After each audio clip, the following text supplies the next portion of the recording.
Okay, we're live. And okay, good afternoon and good morning. Good afternoon to those of us here in the US. Good morning to everyone who's watching from Australia. My name is Uyghur Abdullah. We are the Uyghur Wellness Initiative. In Uygurca, that's Ruhi Sağlamlık Teşebbüsü. And yeah, today is our first event of 2025, talking about is mental health a Western idea? With me are our two guests, Masumeh Farchtchi and Nur Aydin. Masumeh, who's here in the US with us, I believe also in Virginia, if I'm correct. That could be right. Okay. And Nur, who is calling in from Australia in Adelaide. So yeah, say hi to everyone. Assalamualaikum, nice to meet you all, although we can't see you currently. I'm happy to be part of this panel and excited to be talking with Masumeh about very interesting topics that Uyghur and the Wellness Initiative have put together about mental health. Yeah, hello and assalamu alaikum. It's also just an honor and a privilege for me to have this conversation with you guys and try to raise some awareness and familiarize the community with tools that can be helpful. And hopefully we'll get to know a little bit more kind of the steps to access mental health care.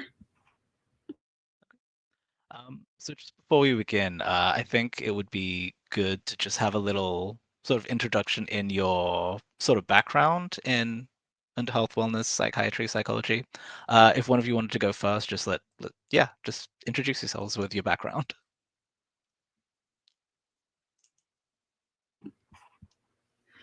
So I'm a licensed marriage and family therapist, or LMFT.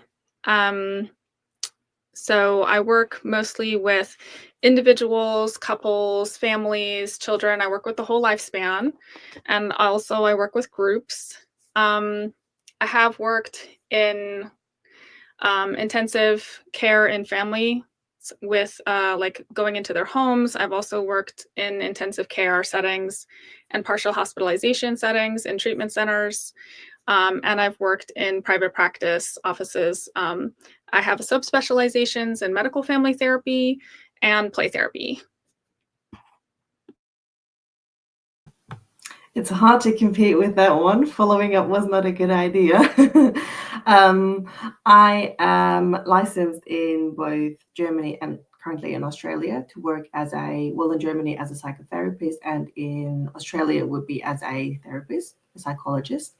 And currently I'm working in private practice. That means I'm seeing an area of people from young children over to adolescents and also with the elderly population. We work with a number of presentations, such as neurodivergence, depression, anxiety, and also with families and individuals. And I'm hoping to expand on that in the future. But yeah, that's what I'm doing currently. Very interesting, very accomplished for both of you. Yeah, I think you guys are the perfect people to sort of answer this question of is mental health a Western idea?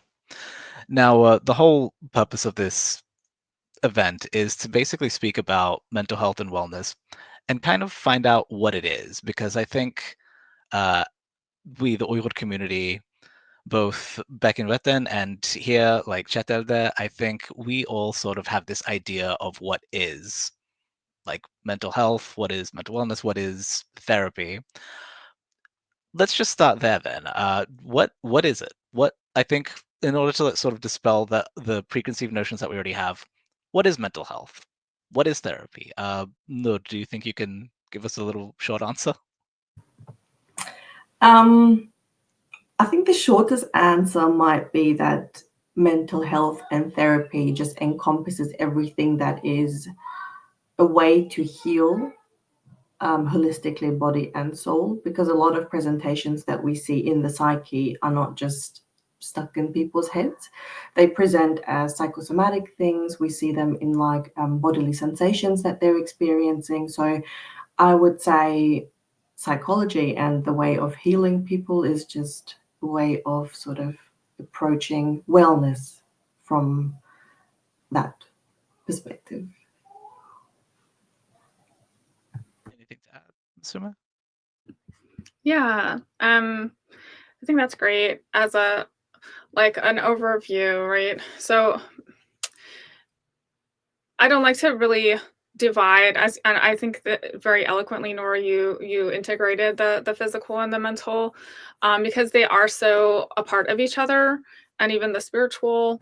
So it's just wellness, but from the angle of um, your mental health is like, how are you doing in your inner world?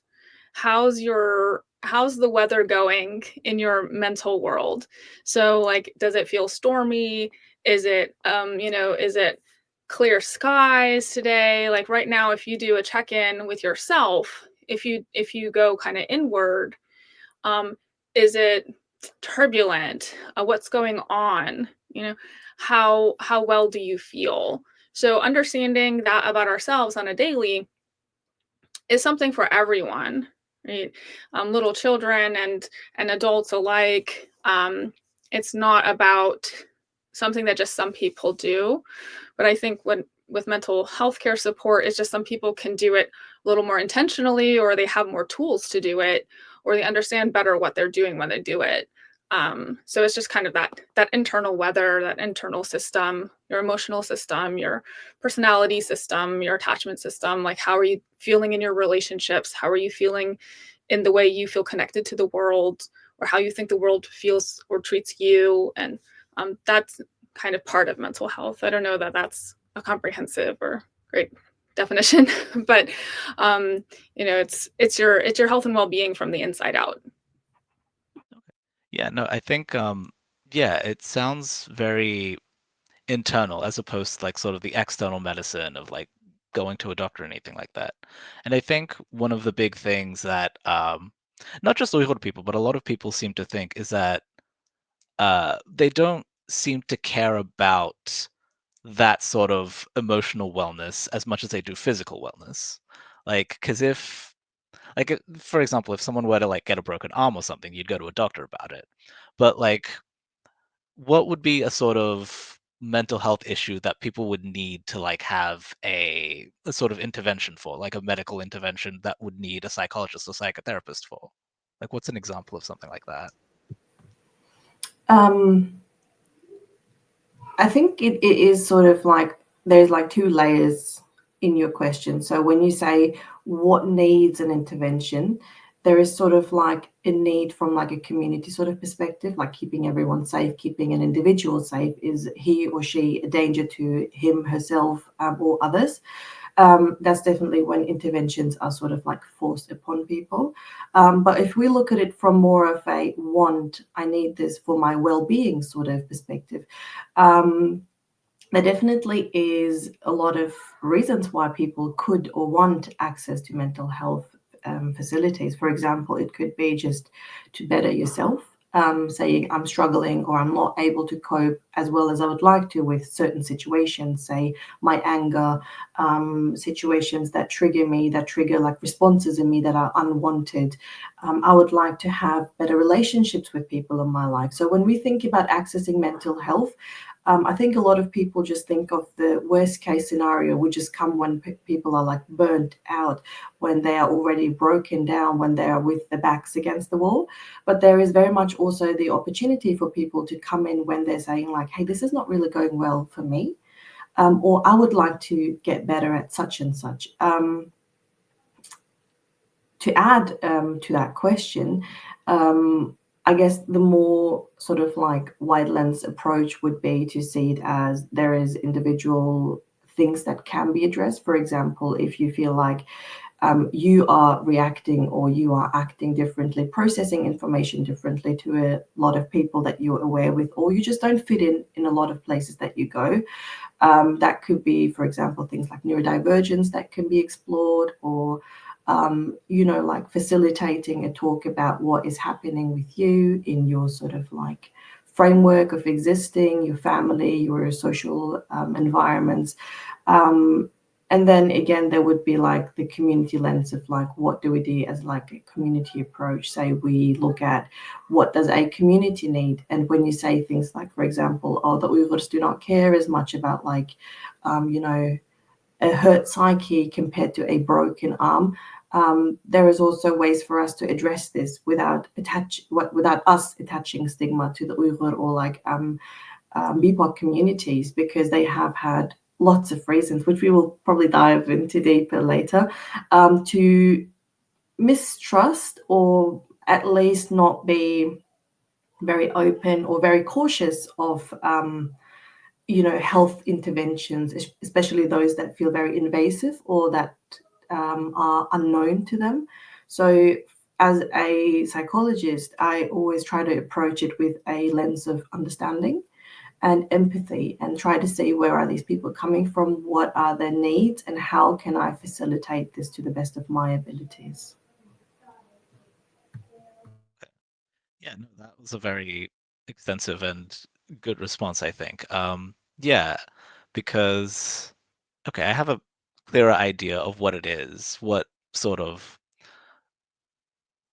yeah, therapy and psychology and mental health and wellness is. It seems like it's a very deep field that has preventative aspects as well as things that you can do once people have sort of had, uh, I don't know what we would call it, sort of an event, a sort of mental health breakdown or something like that. And so, could you just give like any kind of example of that? Like maybe like the sort of thing. So you talked about how people, I'm not sure what it was, but you said you talked to sort of about how people have an idea. Sorry, I've completely lost the plot here. My brain is not working. It is 6:40 on a Sunday, and I am fasting, so my brain is not at 100%. I'm so sorry. I can pick it up if you want. Yeah, please do. Okay, no worries.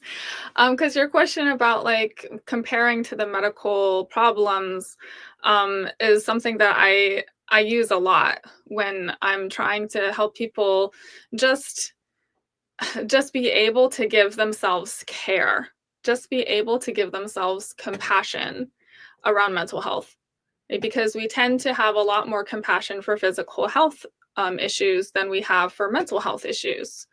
So if somebody if somebody's stepping on a nail, people will come and say like, take your foot off of it, you must be in pain, and they'll help you take the nail out, and they'll help you sit back and put some antibiotic on it and put your foot up and put some ice on it, and no, don't get up and carry those heavy things right now, you need to rest, right? But if somebody's nail in their foot or in their heart is a mental health issue, if they have a stressor, if they're having a mental health problem, people will come to them and be like, you should just like read Ayatul Kursi more. Why don't you have like grit? Why can't you just get through it? It's not that bad. And they just don't have the same acceptance for like, this is something that needs to be taken care of. This can be soothed. This can be cured. There is no need to suffer like this. But we just don't have the same recognition when it's not something physical that we can see and touch. Right. I think, yeah, that is a very good point. I don't think it's as easy to empathize with something if you can't really see it physically, like, again, like a nail in the foot or something like that. Um, and so what I was trying to get at and completely failed to get at was that it seems that mental health, this therapy is sort of a tool that people can use that's kind of for everyone, I guess. It's a tool that people can access in order to get help with the things that they may be having trouble with. Is that correct?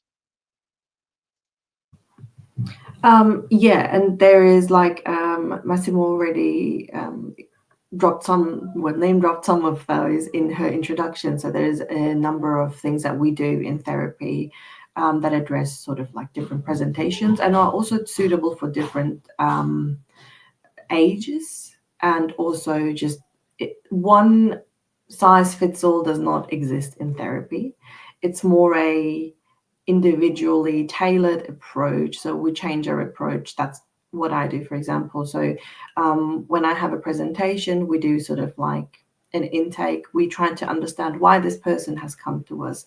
And sometimes there is even a discrepancy between why they came to us and what really is sort of like the underlying root cause of their problem.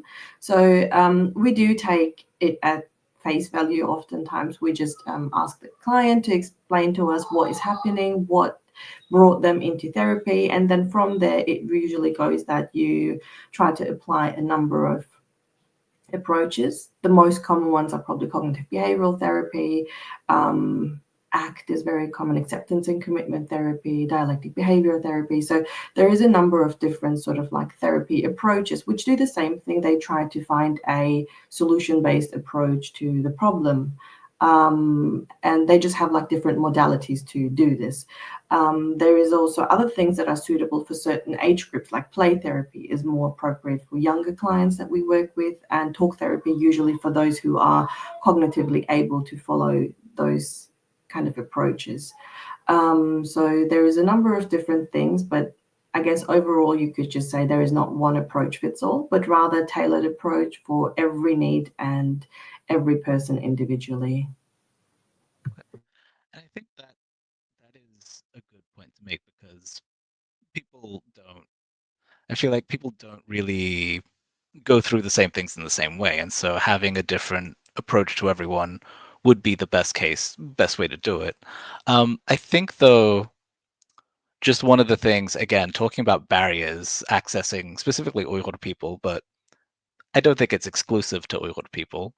Oh, sorry, to Uyghur people, is that there is this idea that the people that do therapy, the therapists themselves, the psychiatrists, the psychologists, um, because they aren't Uyghur or they aren't from our community or something like that, they can't really understand the problems that we face. Is that something that you guys have come across, or would you say that's a valid concern?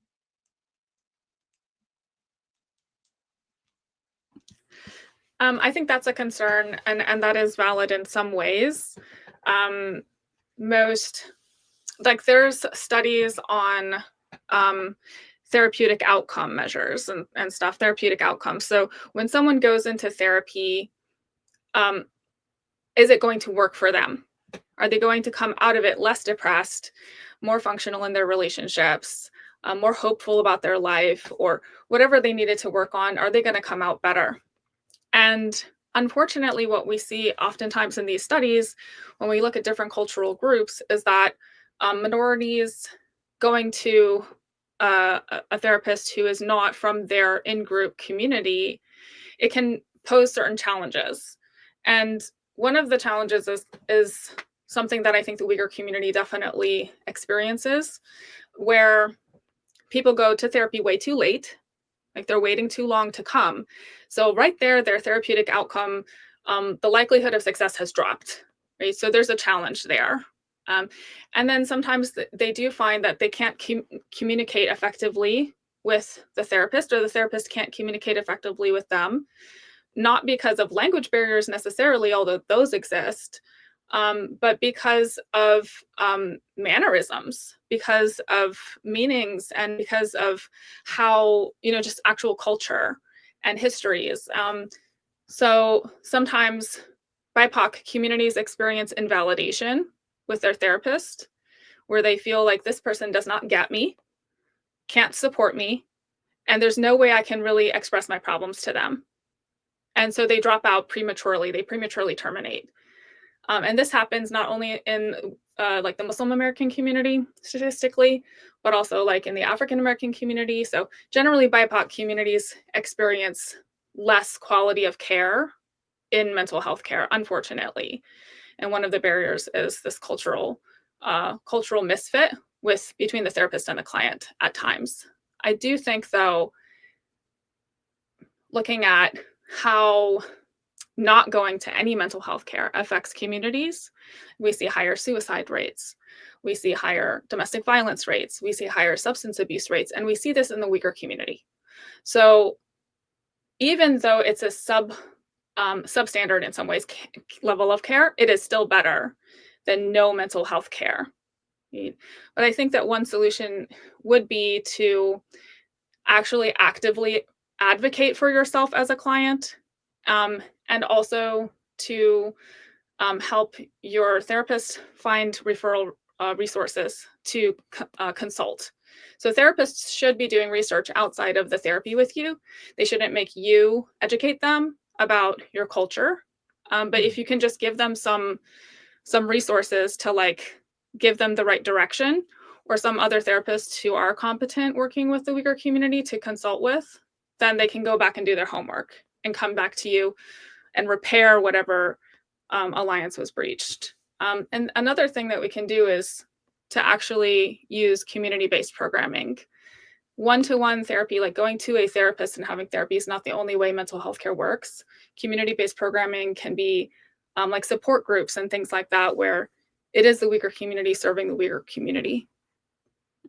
Right, because I feel like there is a stronger tradition in the Uyghur community of sort of coming together as a group to deal with a problem. I think, like, there's just anecdotally, I feel like I've seen so many people just because they have such a strong like family connection in Adelaide, especially, they have their children like dropped off at their neighbors or their grandparents or something like that, or their uncles or something like that, just because it's easier that way. And I feel like that sort of community at least exists within us, and that we usually leverage that to deal with what we normally consider sort of a mental health problem, I think. Um, but moving on from that, so Can I add one thing before we move on? Because I think I definitely agree with what Masumeh said. But I think one thing that should be added to this is that just for everyone who's watching, so they know what does a psychologist, a psychotherapist do outside of the sessions. This is one of the things that we do. So if we feel like there is a client who is from, say, a culture, a religion, a background that we're not familiar with, it is our duty to educate ourselves, to basically try whatever we can to provide the best culturally competent therapy that we can. And one thing that really adds to the outcome, like a positive outcome in therapy, is also the alliance that we have with the therapist.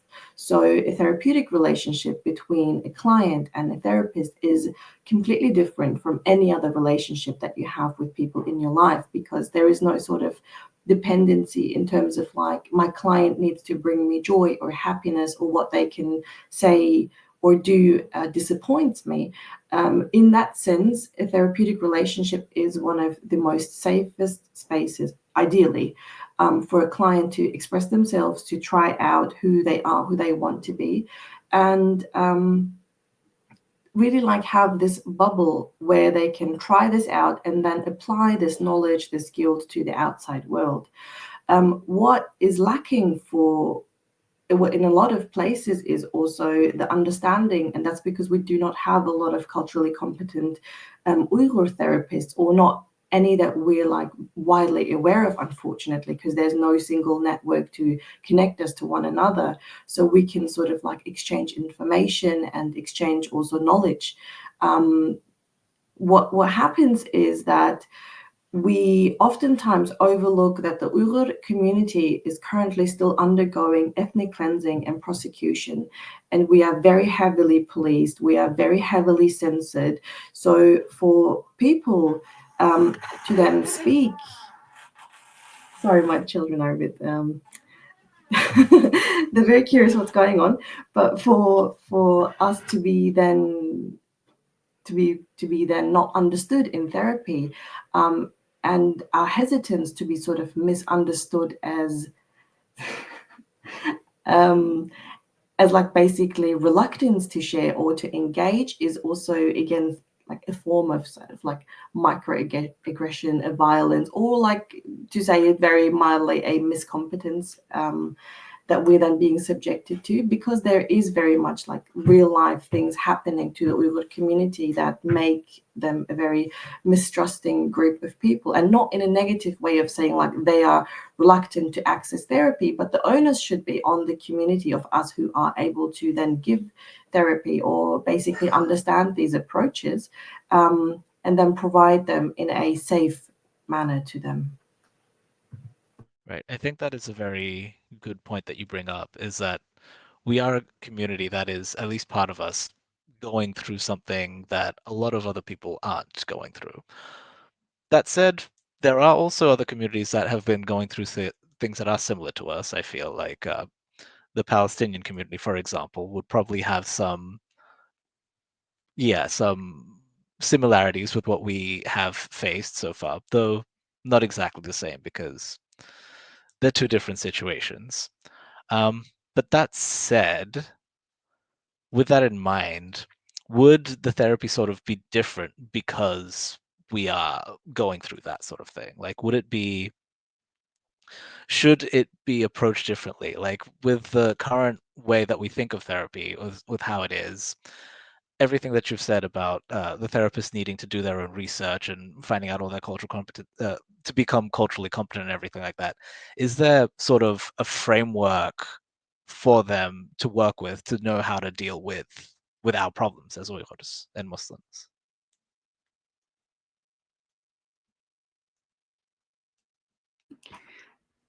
I mean, I would say that trauma-informed care in general is called for.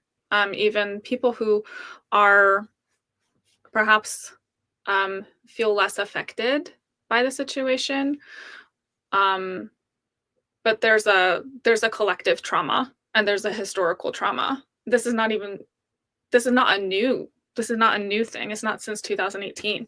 Like, this goes back generations, and in some of the areas of East Turkestan of humiliating um, and degrading treatment to keep down the Muslim culture, to keep down the Uyghur culture, um, to suppress the language, and so um, depending on like what the therapist's orientation is. For me, I have found narrative therapy to be really helpful, and I use a integrated approach. So I usually pull in a therapeutic model that was developed by Pauline Boss. So it's a family resilience theory around, like, her research was on ambiguous loss. So it was based on during the Vietnam War, the families who had POWs or prisoners of war. They don't know if they're coming back or if they're alive or if they're dead or if they're being tortured. And it's a very similar kind of situation for people whose family members have been taken in China or by the Chinese government. So that sense of loss and the way, like, what we know about what that does to the psyche of the loved one, her theory on ambiguous loss fits very well to try to give the person a sense of how to move through that. Because what I often do in therapy, or what I often find in therapy, and people maybe can understand therapy better if they understand this, is that our emotions need to flow. Like, emotions have a rhythm and an energy. And what happens with mental illness, sometimes there's a genetic component, sometimes there's like a biomedical vulnerability. It's just a chemical imbalance and that needs a pill or something. But oftentimes it's just an emotion that gets stuck in the system. And every time we try to approach it, it's just so charged and so overwhelming that we fall back from it. But that means it doesn't move through. And so a lot of times the trauma-informed care is just helping the person get stable and safe enough to approach that stuck part and let it flow through all their fears about their family member, the grief that they need to feel, and finding meaning and purpose again. Because for a lot of Uyghurs, their meaning and purpose is their family. It's a collectivist culture. So being separated from that is to be so lost in just, why am I living today? Right? So developing a sense of, I am still connected, I'm just far away, and I can still live for my family. Like, my survivorship is taking control over the problem and defeating my enemy, like taking power over the oppressor, because I'm happy anyway. I'm going to live.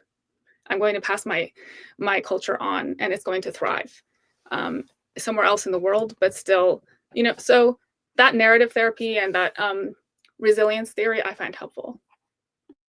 Yeah, I think that's Definitely. very. Oh, go ahead.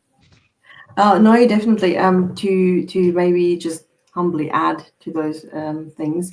Um, Trauma-informed care is something that has been discussed very widely and I think frequently, especially also with the Uyghur community. And this was one thing that a lot of the Uyghur therapists that I know have been addressing is, which now has again come up with the case of what's happening in Palestine and Gaza, is that there is no post to the trauma that these people are experiencing. How do we then conduct post-traumatic stress disorder assessments? How do we treat for those presentations? And luckily, there is now a better and a deeper understanding of the condition, that it exists, that these people are never in a place, even mentally, to be feeling completely safe. And if we look at the Uyghur community, they are physically maybe removed from harm's way, but it feels very much threatening when they cannot contact their families, when every time they do want to reach out to their families or even send out any message and receive anything through third channels, whatever it is, that someone then will get threatened, will be taken to a police station. Those are still very much life-threatening situations for them because they feel like they have endangered people. They feel like they are not out of danger yet, and that's a big stress on the psyche. Another thing with the Uyghur community that I would definitely address is what Massimo already touched on, is that we come from a collectivist culture, that we are a unity, that we are community people. Everything we do in communities. We grieve together, we celebrate together, and we live together. So when we are now taken away from one another and our links are broken, our kinship links, our family ties, and also our friendship links, because oftentimes in communities when they have not been together for a very long time, there is still a lot of doubt and a lot of caution in interactions with one another, because we do not know how much we can trust one another. We do not know where you are coming from. Is this a place of kindness that you're inquiring so much about me? Or where is this, like, need to know so much about me coming from? So I see in a number of people who live in like these newer sort of like put together communities that there is a lack of like community, but more a sense of like individualistic survivalship. And the other thing that can be added to this is also that a lot of Gen Z and like newer sort of like the generation of Uyghurs that have been brought up or maybe born even outside of the homelands, is that they're often reporting feeling a sense of survivor's guilt, that they're saying, well, we are made to feel oftentimes by families, by extended communities, friends, whoever it may be, that we're not allowed to struggle mentally and physically because we have survived, because we're not under current regime threats. We are not, being threatened with our lives. So then the parents are like, what are you sad about? How can you be depressed? How can you be anxious? What's lacking you? What's ailing you, my little free child who's born outside of, a place where concentration camps exist? So there is this generational clash that is happening with parents who were maybe survivors or who are refugees or asylum seekers due to those kind of circumstances, and now the new generation. And it's very hard to bridge this if there is not like a community approach, a more like wider instead of like an individualistic approach to this, but more like a community approach to this. And one thing that I found really helpful is to use something like an internally family systems approach, where we can address those things without having to have the whole family present, because oftentimes people lost touch with their parents even, but they still very much, like Massimo said earlier, they grieve this, they still want to exist in these terms, and it's really hard to understand where it is causing the heartache for you and where it's causing other problems that you see in your life and where they're coming from. And it's really beautiful to see that even if you're just sitting there in therapy by yourself, you can heal things that have been inflicted onto you by more than one thing happening to you.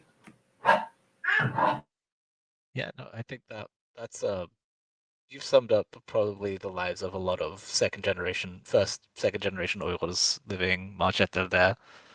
for a lot, because that is also something that I've seen a lot of people have to talk with about people, their parents being like, well, you don't really have a problem here. You live in this free world. There isn't really a reason for you to be stressed about anything. You just need to go to school and do what you're told to do, really.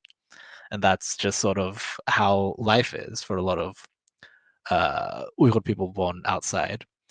But I think it is good to name that generational gap that we have there, then, that this sort of where people who have suffered this kind of genocide are coming and then sort of putting that on the coming generations, and sort of, yeah, sort of passing on their trauma to them. Would you say then that there is like a space to sort of heal from that with therapy, with sort of this idea of mental wellness?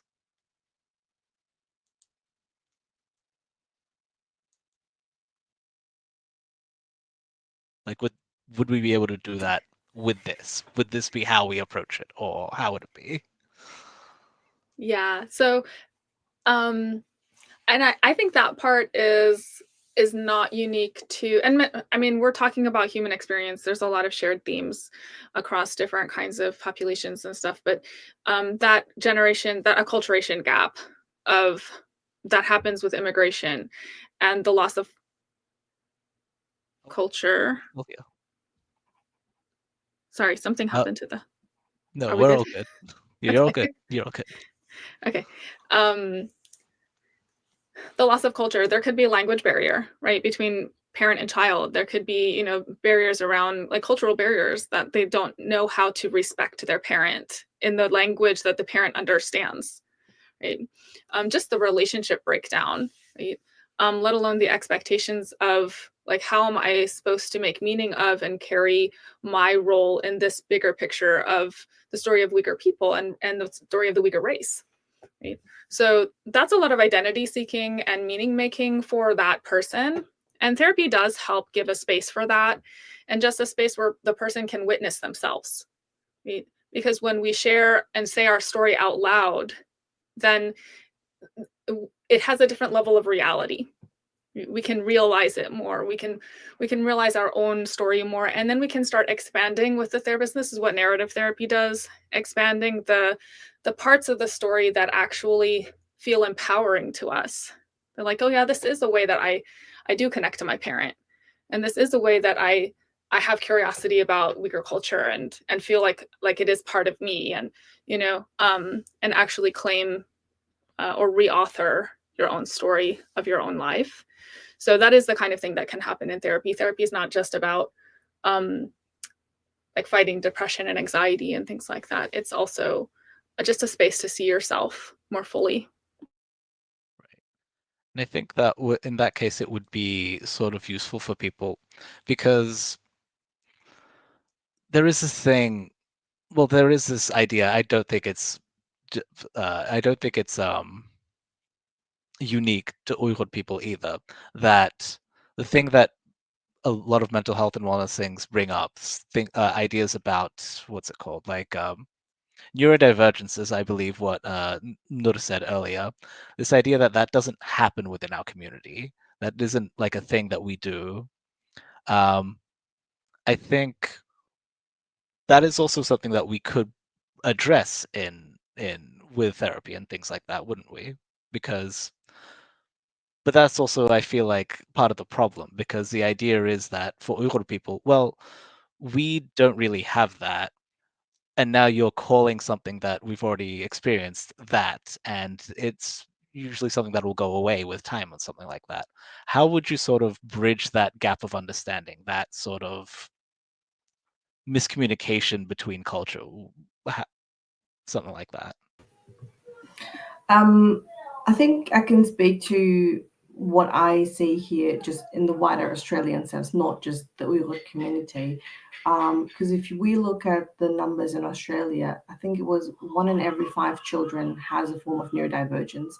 And a lot of the problems, I'm really sorry, this is my children in the background. Okay. So this is also one thing that we deal with, the children. And So when we look at like the Australian numbers, we see that 1 in 5 children is experiencing this. And I think mental health, like Masumeh said, it's like such a broad spectrum of things. It's what we can do to better our lives, but also to just understand our needs. And sometimes those needs can be caused by, say, chemical imbalances. They can also be caused by just how our brain is wired to function, how we process information, how we, express ourselves, what can overstimulate us, why it does. And it just serves us to live our lives better. And I think this is one thing that needs to be explained more properly and shown more properly to families of people who maybe do not have this understanding, not because they're uneducated or because they don't understand, like just because there's linguistic barriers, which very often there are, but just also because stigma and lack of understanding, for psychological illnesses is not just something that BIPOC communities experience. I see this very much in white Australian clients as well, that their families struggle to understand that their child has, say, for example, a neurodivergence, and this is just how they can process things. This is what they need. This is how they can work and thrive. They can thrive, but they need different forms of support. And I think to be able to sort of gather all of this, put this together, and make it culturally and linguistically accessible to, say, for example, the Uyghur community is something that I find a very worthwhile activity, because we're losing a lot of help. We're losing a lot of resources that are accessible to people who, for example, live in Australia, who can go on national disability support and who can access mental health. But oftentimes the barrier to psychotherapy is not just the stigma or the lack of understanding, it is also not knowing how a system works. And that's being socially and culturally disadvantaged. Sorry, I'll pass on the mic to you. All good.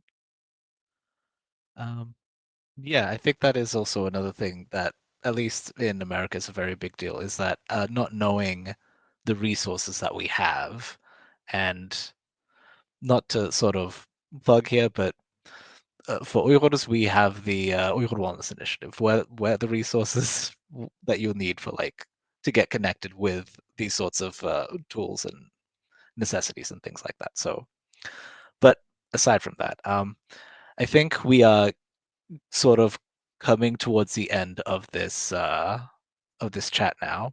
And so just for the final question, I just kind of want to ask sort of the question that we have put up as the title for everything. Is mental health and wellness a Western idea?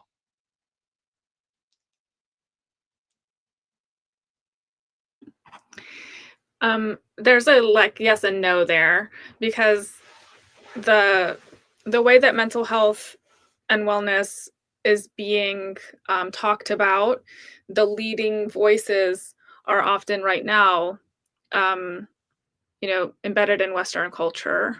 And a lot of the therapeutic techniques that we're using were developed in Western culture. But as we said at different points, for different issues, we're having a human conversation today, right? And I think anybody listening would identify with many of the things that we're talking about, because it's just a human thing. And so understanding mental health and wellness as just a human thing is just another aspect of you, and understanding how these resources of therapy and community-based programming and other resources like government-based agencies and supports in schools and supports in different kind of community settings, how they can help support that aspect of you is just self-empowerment. So looking at the history of psychotherapy, if you go back far enough, there are a lot of Muslim voices in scholarship and leaders around different concepts that are very similar to the way we think about mental health care in our diagnostic system today, that were written by Muslim scholars in the 800s, so hundreds of years ago. So it's not it's not a foreign thing because it's a human thing, but also even in the scholarship of it, Muslims had a lot to do with developing those ideas.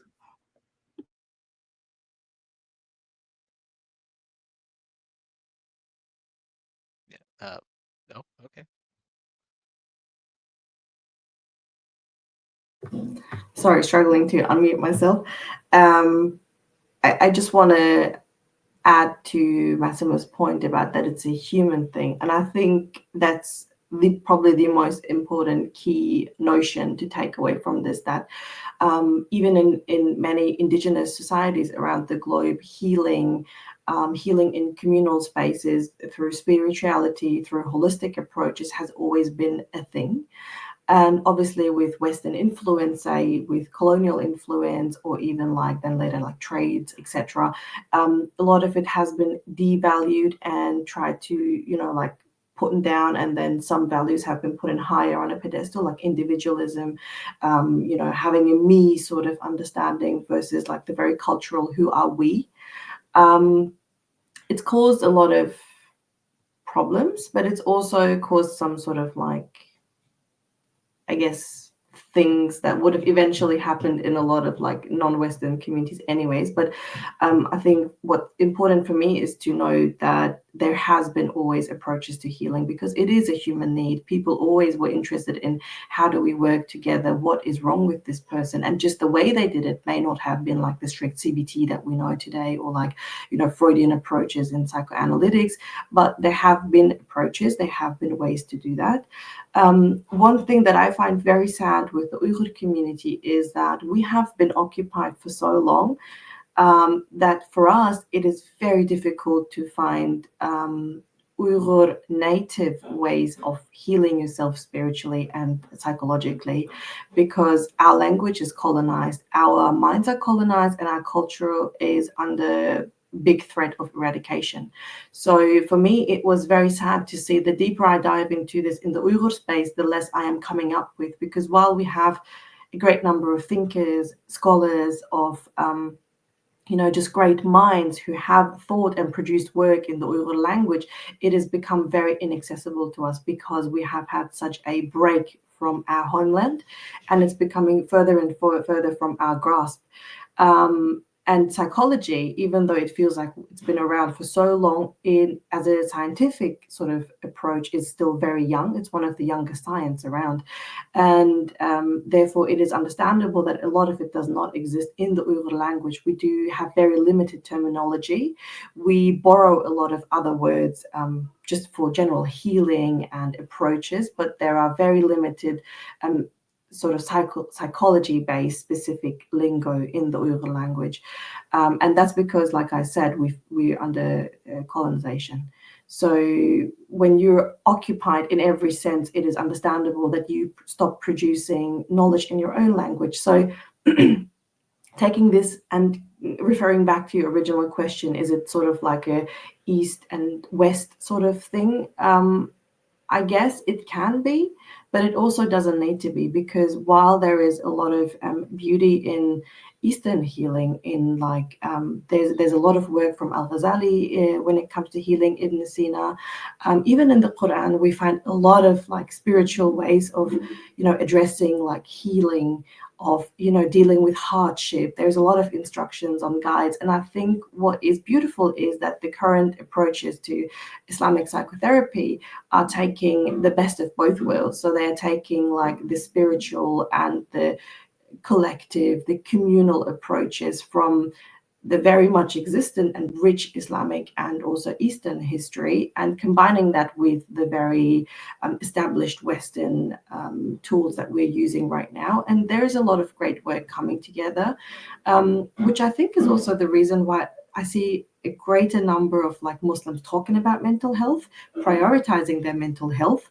And it's nice to see that there is a blend happening now, because this is our reality. We are people For example, us Uyghurs, we are an exile community from this point onwards. It is very difficult for us to have an identity as solely Uyghurs because we always have like a hyphenated identity.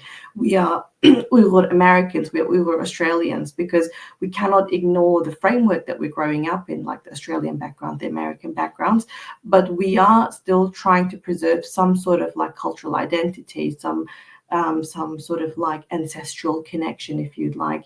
And the way forward, I guess, is for us to sort of step away from this, like this versus that, but more an approach of can we build and bridges and like overcome these difficulties. Yeah, I think that what you said there was very beautiful and very, very powerful, I think. Thank you for your answers on whether this is a Western idea. If you do have like about 5 minutes, could you just, what if you just touch a little bit on Islamic psychotherapy? I think that would be just something interesting for the audience to know about.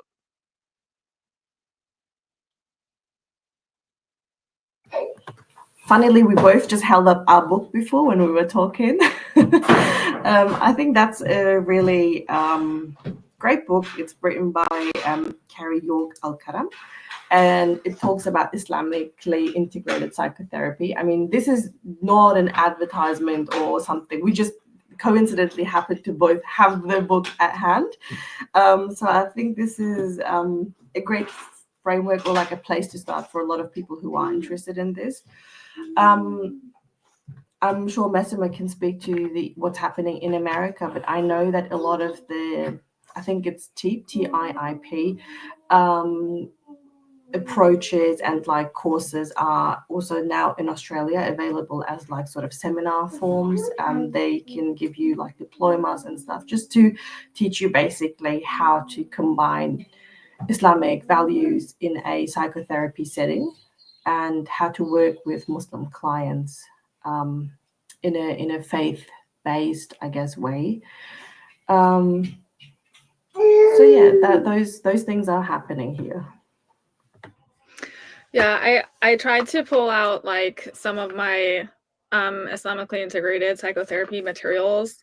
So we had the same book, and then but it's not the only one. There's many now because it is starting to catch fire a bit. The idea that both psychotherapy can become our friend. There have been some antagonistic sentiments and attitudes about psychology and psychotherapy within the Muslim community, or it's been seen as like a foreign thing, or this like a vehicle of cultural transportation where we're going to be stripped of our faith and our identity because of the atheistic kind of notions that some of the originators of these theories and models of psychotherapy had, which is a whole debate in itself for people of faith in general. But there's a lot going on with traditional Islamically integrated psychotherapy, or TIP, and other like layers of Muslim mental health. So this one is also a good book, and this is the one that I was mentioning. It's like a translation of a Persian scholar who talked about mental health and mental illness in the late 800s from an Islamic perspective. His book is called Sustenance of the Soul.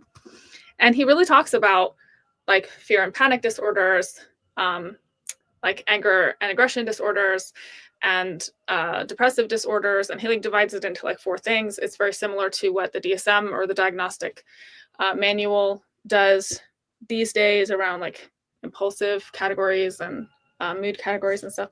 There's also Counseling Muslims is another text. One of my old college friends actually became very interested in OCD and other kinds of things as in her career as a psychotherapist, and she wrote this one, Your Lord Has Not Forsaken You, for Muslims. And Mani J. Danishpour is a professor in family therapy who wrote Family Therapy with Muslims as a guide for clinicians.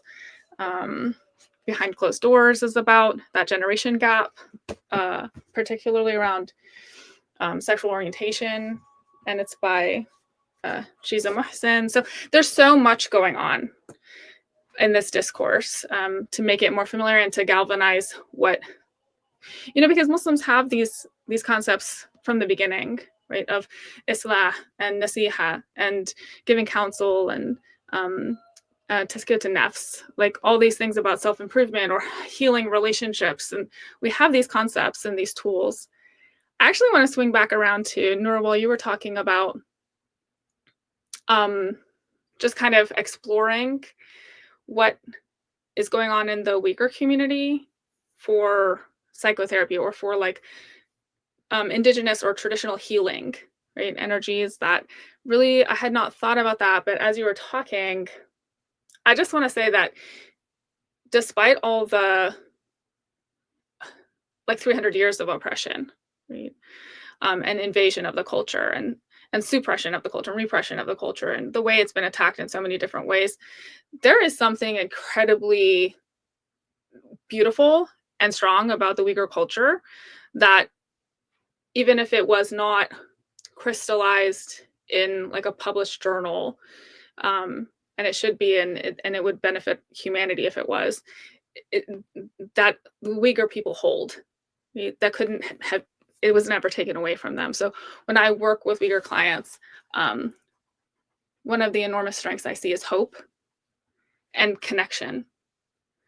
And connection to nature, connection to each other, connection to humanity, connection to language, connection to history.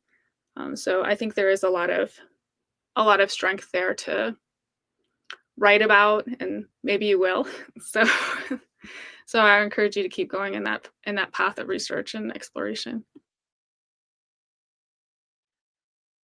Yeah, I think that is a beautiful note to end this talk on. So thank you again so much, Masumeh and Nur, for being here with me today, for answering my questions, and for being patient with me with the questions and my speaking ability. Yeah, thank you again so much for being here today, and I hope you all have a good day. Okay, thank you. Nice.